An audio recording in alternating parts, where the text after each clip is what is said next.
আজকে কৃষ্ণা হেসেল থেকে নতুন একটা পিঠের রেসিপি নিয়ে এলাম। ভাপা পিঠে বানাবো। দেখুন আমার কি কি লাগছে। নারকেল কোড়া, চালের গুঁড়ো, গুড় আর এক প্যাকেট আমুল দুধের প্যাকেট। আর এদিকে আমার দুধটা জাল হচ্ছে, আমি ভেজাবো এর জন্য। তাহলে এবার আমি চালের গুঁড়োটা নিয়ে আমি এক বাটি চালের গুঁড়ো নিয়েছি, 1.5 বাটি মতন চালের গুঁড়ো নিলাম,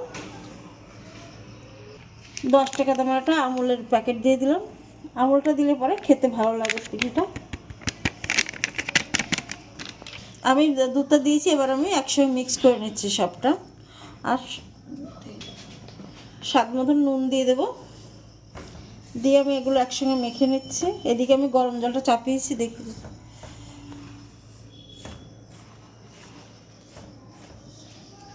আমি উষ্ণ গরম জল নিয়েছি। এবার আমি এটাকে মেখে নেব অল্প অল্প জলের দিয়ে।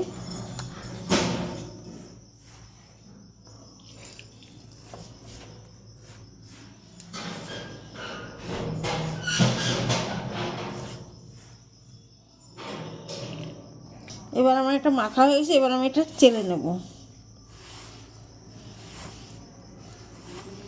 আমি চালের মধ্যে ঢেলে দিচ্ছি সবটাই।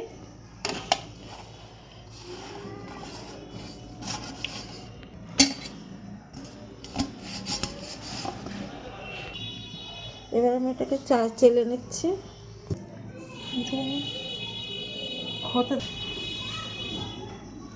হাত দিয়ে আমি এটা গুঁড়ো গুঁড়ো করে এবং চেলে নিচ্ছি। এবার আমার এটা চালা হয়ে গেছে, এরকম করে আমি সব চেলে নেব, তার বাদ বাকিটা আবার দেখাচ্ছি। ওটা আমার ছেঁকে নিয়েছি। এবার আমি ভাপানোর জন্য জলটা বসিয়ে দিচ্ছি।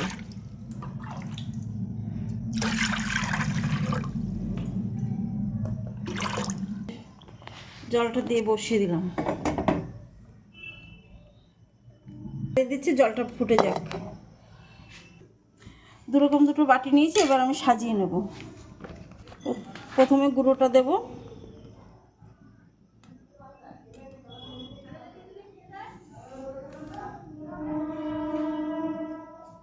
গুড় দিয়ে দিলাম,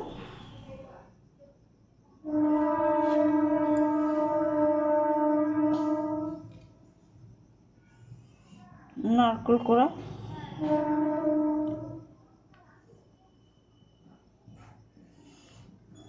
এবার চালের গুঁড়ো দিয়ে দিলাম।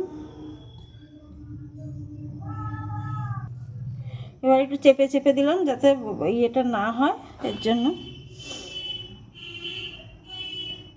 আর একটু গুড় দেবো।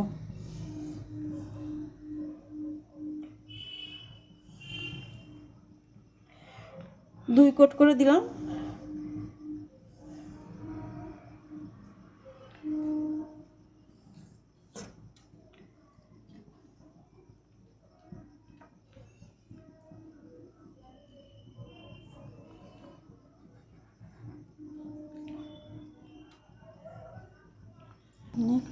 এবার আমি ছাঁকনিটা বসিয়ে দিলাম।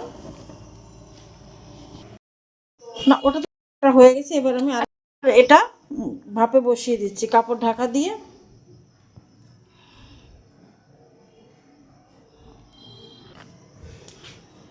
এবার আমি এটা ঢাকা দিয়ে বসিয়ে দিচ্ছি। একটু পরে আমি বাটিটা খুলে নেব। এবার আমি বাটিটা খুলে নিচ্ছি।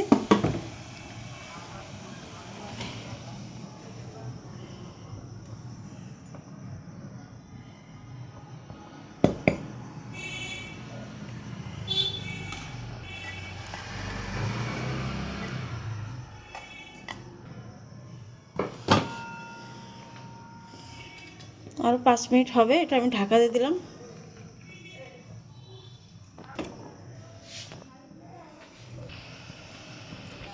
এটা আমার হয়ে গেছে, আমি ঢাকনাটা খুলেছি। এবার আমি এটা নামিয়ে দেব।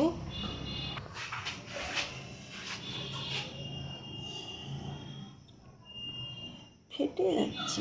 এটা আমি আগেই সাজিয়ে রেখেছিলাম। এবার আমি এটা বসিয়ে দিই, ওটা ঢাকনাটা খুলে নেব।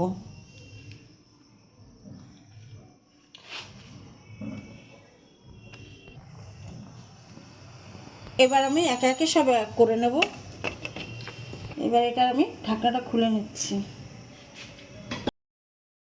দেখুন বন্ধুরা, আমি তো একা মানুষ, আমি এই জন্য 3টেই করেছি, আমি খুব বেশি করিনি, ভিডিওটা করার জন্যই করেছি। ভালো লাগলে লাইক করবেন, সাবস্ক্রাইব করবেন, শেয়ার কমেন্ট করবেন। একটু গরম দুধ দিয়ে ভিজিয়ে দিই, এখানে ছিঁড়ে যাবে না তো? না।